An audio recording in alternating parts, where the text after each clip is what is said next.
Uchaguzi mkuu kumetupa fursa ya kuyabainisha mambo mengi ambayo yanaendelea katika nchi yetu, kiwango ambacho tumefika cha kukosa uongozi, kiwango ambacho kimefika cha kukosa demokrasia, kiwango ambacho kimefika cha namna taasisi zetu mbalimbali ambazo zilitarajiwa zisimamie uendeshaji wa nchi, namna gani zilivyofikishwa na nchi yenyewe ilipofika. Haya tumeweza kuyaona kwa sababu tulishiriki uchaguzi mkuu.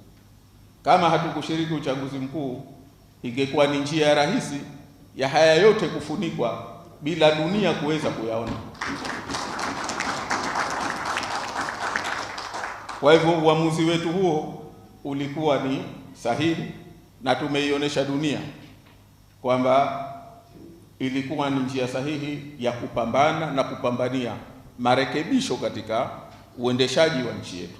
Ndugu viongozi, kikao hichi ni muhimu sana.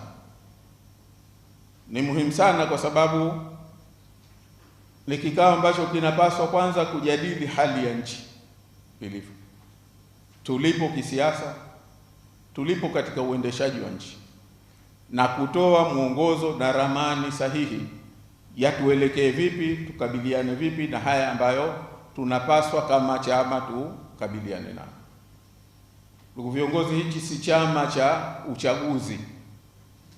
Hichi ni taasisi ambayo inapaswa kushiriki katika harakati za mageuzi na hatimaye kuendesha nchi hii kwa maslahi ya taifa hili.